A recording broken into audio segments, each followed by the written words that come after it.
Ashama harka fuunee akkam jirtu kabajamtoota fi jaalatamtoota hordoftoota Ayeetu Shoo. Lafuma jirtanitti nageenya waaqayyo isiniif haa ta'u isiniin jedha. Ani Ayeetu Shoo jedhama. Namoonni guyyaa jalqabaaf karaa mana Ayeetu dhuftan weelkaam bakka nagaan dhuftan isiniin jedha. Egaa har'a waa'ee irraa hin dubbadha jedheen yaada. Waa'ee Simboonee.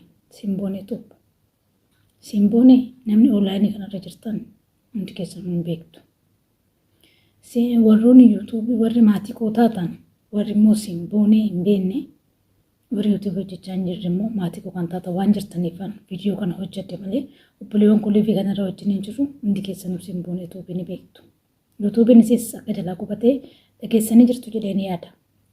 Kanaaf Simboonee YouTube jechuun haadha jaalalaa nama kaayyoo qabu nama maal akka hojjetuu fi nama maal akka dubbatu beekudha.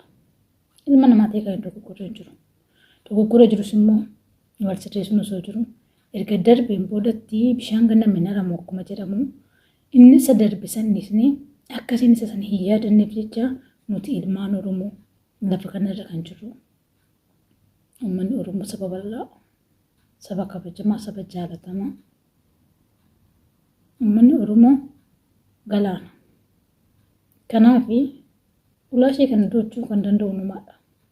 Isa kaleessatiin hojjettee jalaa amma faayidaan jalaa ta'e kana nuti kan iddootti deebisuu kan danda'u.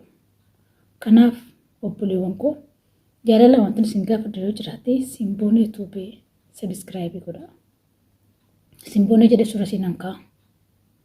Kanarratti immoo saanduqa koomentii jalatti liinkii isiniif kaa'a. Obboleewwan koo liivii seentan liinkii siifannisaa fi warroonni immoo viidiyoo maxxansitan jaalala kan isin gaafadhu liinkii saanduqa koomentii jala kaa'a. Namoonni yeroo baay'ee maaltu koomentii kana jala jira kan jedhu ilaala. Akkasii wal gargaaraa, wal cinaa dhaabbadhaa, wal jajjabeessaa. Simbooneen haadha jaalalaati. Walaloonnis kaayyoo koo milkeessa jiru xiqqoo dhaggeeffannee walitti deebina. Kaayyoo koofan fiigaan kutadhu abdii jireenya addunyaa bu'aa bahii qabdi abjuu koon dhugoomsa kaayyoo koon milkeessa jechaan osoo hin taane gochaan mul'isa harri boruu miti ni darba hundinuu qormaata kana caalu dabarseera wanta danuu mul'anni koo fagoodha shirri nan kuffisu daandii dhugaan deema kan ifatti na baasu shirri heddummateef abjuu koo sakaalu mul'ata koo boruuf keessatti hin awwaalu anatoof beekaa fudhadhu shira. Walalichi akkas fakkaata dhageessanii jirtu nama kaayyoo qabudha. Yoomiyyuu ni guddattaa. Ni milkooftan jira kana kasi guddisu kaayyoo keetidha. Uummanni Oromoo wanti gootan yoo jiraatan subscribe godhaa fi uumaa rakkoo tokko hin qabu. Silkumarra ta'a subscribe waan ta'eef namatti hin ulfaatu. Biliis wal jajjabeessaa, waliif yaadaa, wal jaaladhaa, waliif dhimmaa. Akkuma yeroo sa'aatii guutan isin bira dhaabbattu yeroo warra mooni ta'es deemtee viidiyoo isaanii ilaaltu Simbooneen mana nama kamiyyuu hin haftu.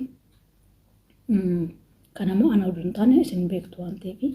Kanaaf jajjabeessadhaan isin jedha isinillee akkasumatti jajjabeessaa. Kanaaf bira dhaabbadhaa sa'aatii sanillee guuttee subscribe illee guuttee iddoo ishee duraan isa caaltee akka argamtuuf jajjabeessuun dirqama keenya hunduma keenyatu haa ta'u bira dhaabbadhaan isin jedha. Oromummaa keessan jaalala keessan afaan osoo hin taane hojii itti mul'isaa isin jechaa Simbooneen nama jabduu fi nama cimtuu taatedha. Dhugumattiin jedhaanii nama baay'ee dinqisiifadhu keessaa Simbooneen ishee takkaadha. Kanaaf mana isheetii waa hedduu barattu manni isii bashannansiisaa fi barsiisaa akkasuma bohaarsaa dhugaa dubbachuuf manni isii iddoo itti aara galfatan yoo hin jedhee soba ta'a jedheen yaadu. Hunduma keessanuu isinan jaaladha isinan kabaja ulfaadhaa Simboonee YouTube laayikii subscribe gochuun hin dagatinaa sheerii illee godhaa fi sheer godhaa fi namoota biraan qaqqabsiisaan isiniin jira. Akkasiin isiniin jira ani gara kootiin kanuma jireen xumuraa guyyaa biroo waan biraatiin akka walitti deebinutti turtii gaarii qabaadhaa isiniin jechaa galatoomna.